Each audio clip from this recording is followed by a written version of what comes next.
श्री गणेशाय नमः। ओम नमः शिवाय। ओम साम शिवाय नमः।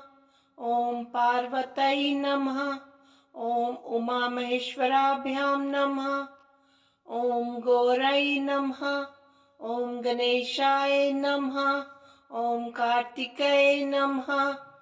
ओम नमः शंभवाय च मयो भवाय च नमः शंकराय च मयस्कराय च नमः शिवाय च शिवतराय च। ओम नमः शिवाय। मुदाकरात् मोदकं सदा विमुक्तिसाधकं कलाधरावतंसकं विलासिलोकरञ्जकम् अनायकैकनायकं विनाशितेव दैत्यकं नताशुभाशुनाशकं नमामि तं विनायकम्।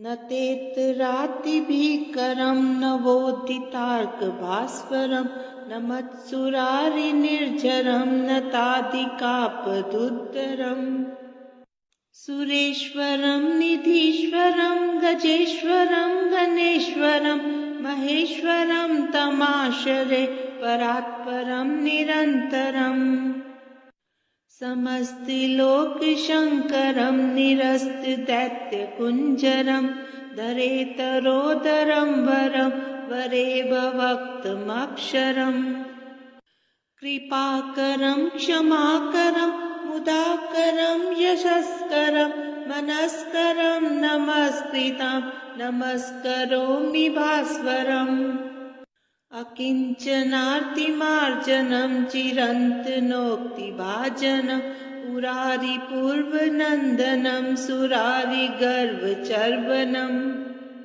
प्रपञ्चनाशभीषणं धनञ्जयातिभूषणं कपोलदानवारणं भजे पुराणवारणम् नितान्तकान्तदन्तकान्तिमन्तकान्तकात्मजम् अचिन्त्यरूपमन्तहीनमन्तराय कृन्तनम् हृदयन्तरे निरन्तरं वसन्तमेव योगिनं तमेकदन्तमेव तं विचिन्तयामि सन्ततम् महागणेश पञ्चरत्नमादरेण योऽन्वहं प्रजलपति प्रभातके हृदि स्मरन् गणेश्वरम् अरोगतां तोषतां सुसाहितीं स्पुत्रतां समाहितायुरष्टभूतिमभ्युपेति सोचिरात्।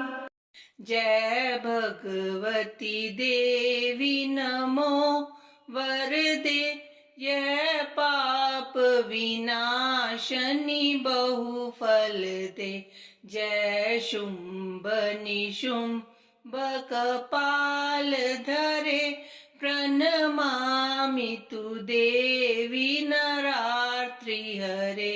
जय भगवती देवी नमो वरदे जय पाप विनाशनी बहुफल दे।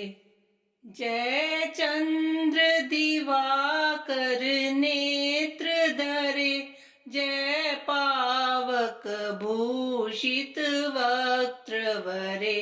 जय भैरव देहन लीन परे जय अंधक दैत्य विशोष करे। जय भगवती देवी नमो वरदे जय पाप विनाशनी बहुफल दे। जय महिष विमर्दनी शूल करे जय लोक समस्तक पाप हरे। जय देवी पिता मैं विष्णु नुते जय भास्कर शक्र शिरोवनते। जय भगवती देवी नमो वरदे जय पाप विनाशनी बहुफल दे। जय षण्मुख मुख सायुध ईशनुते, जय सागर गामिनी शंभुनुते, जय दुख दरिद्र विनाश करे, जय पुत्र कलत्र वृद्धि करे।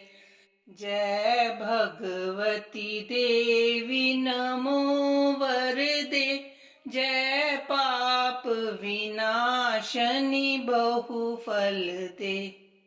जय देवी समस्त शरीर धरे, जय नाक विदर्शनी दुख हरे, जय व्याधि विनाशनी मोक्ष करे, जय वांछित दायिनी सिद्धि वरे। जय भगवती देवी नमो वरदे, जय पाप विनाशनी बहुफल दे। ओम महाकाल महाकाय महाकाल जगतपते, महाकाल महायोगिन महाकाल नमोस्तुते। महाकाल महादेव महाकाल महाप्रभो, महाकाल महारुद्र महाकाल नमोस्तुते। महाकाल महाज्ञान महाकाल तमोपहन, महाकाल महाकाल महाकाल नमोस्तुते। भवाय च नमस्तुभ्यं, शर्वाय च नमो नमः, रुद्राय च नमस्तुभ्यं, पशुनापतये नमः, उग्राय च नमस्तुभ्यं, महादेवाय वे नमः, भीमाय च नमस्तुभ्यं, मिशानाय नमो नमः, ईश्वराय नमस्तुभ्यं, तत्पुरुषाय वे नमः, सद्योजात नमस्तुभ्यं, शुक्लवर्ण नमो नमः, अधःकाल अग्निरुद्राय रुद्ररूपाय वे नमः, स्थित्युत्पत्तिलयानां च हेतुरूपाय वे नमः, परमेश्वर रूपस्त्वं नीलकंठ नमोस्तुते। पवनाय नमस्तुभ्यं, हुताशन नमोस्तुते। सोमरूप नमस्तुभ्यं, सूर्यरूप नमोस्तुते। जजमान नमस्तुभ्यं, आकाशाय नमो नमः, सर्वरूप नमस्तुभ्यं, विश्वरूप नमोस्तुते। ब्रह्मरूप नमस्तुभ्यं, विष्णुरूप नमस्तुते। रुद्ररूप नमस्तुभ्यं, महाकाल नमोस्तुते।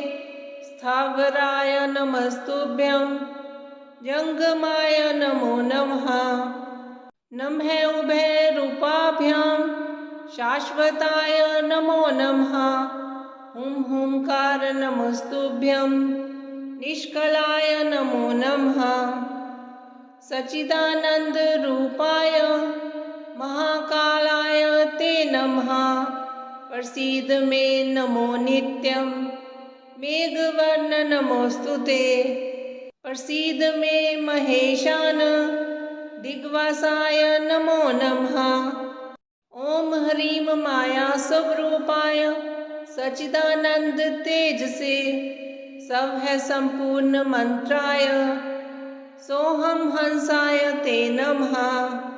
इत्येवं देवदेवस्य महाकालस्य भैरवी कीर्तितं पूजन सम्यक् साधकानां सुखावहम्।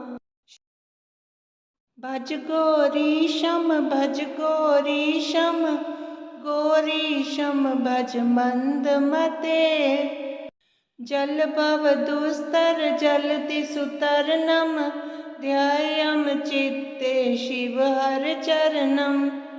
अन्योपायं नहि नहि सत्यं, गयं शंकर शंकर नित्यम्। भज गौरीशं भज गौरीशं गौरीशं भज मन्दमते दारापत्यं क्षेत्रं वित्तं देहं गेहं सर्वमनित्यम् इति परिभाव्य सर्वं सारं गर्भवकृत्या स्वप्नविचारम् भज गौरीशं भज गौरीशं गौरीशं भज मन्दमते मल्वे चित्ते पुनरवृत्ति पुनरपि जननी जठरोत्पत्तिः पुनरप्याशकुलितं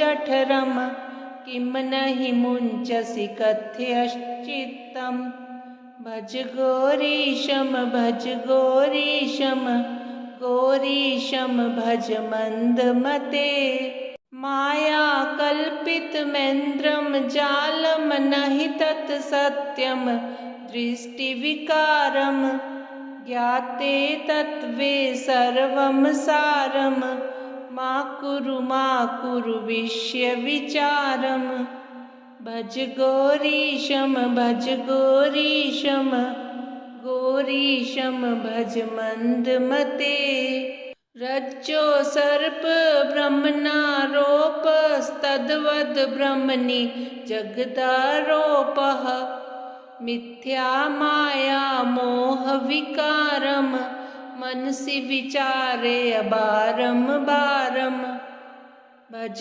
गौरीशं भज गौरीशं गौरीशं भज मन्दमते अध्वरकोटि गंगा गमनं कुरुते योगं चन्द्रियदमनं ज्ञानविहीने सर्वं तेन भवति मुक्तो जन्मशतेन भज गौरीशं भज गौरीशं गौरीशं भज मन्दमते सोऽहं हंसो ब्रह्मो वाहं शुद्धानन्दस्तत्त्वपरोऽहम् अद्वैतोऽहं सङ्गविहीने चन्द्रिये आत्मनि निखिले लीने भज गौरीशं भज गौरीशं गौरीशं भज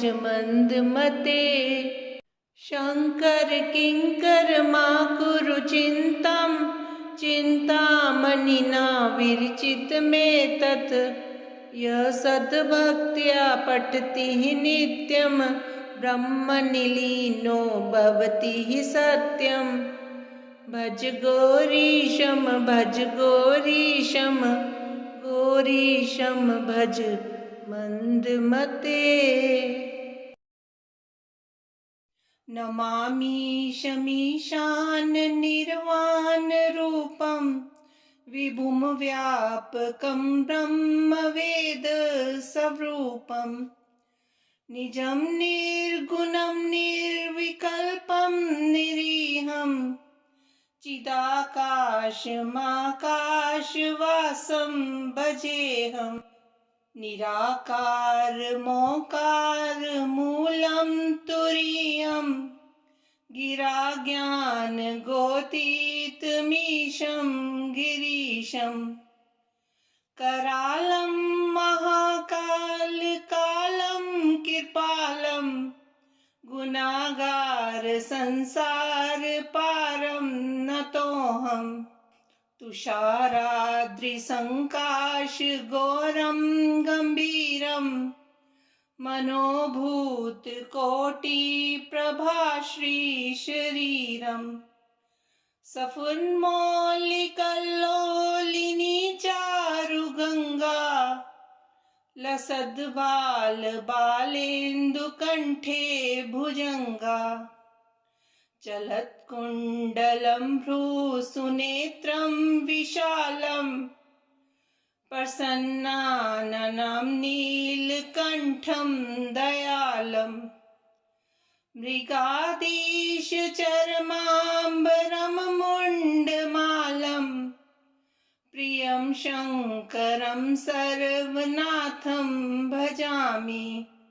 प्रचण्डं प्रकृष्टं प्रगल्भं परेशम् अखण्डम् अजं भानुकोटिप्रकाशम् त्रैशूलनिर्मूलनं शूलपाणिं भजेऽहं भवानी पतिं भावगम्यम्।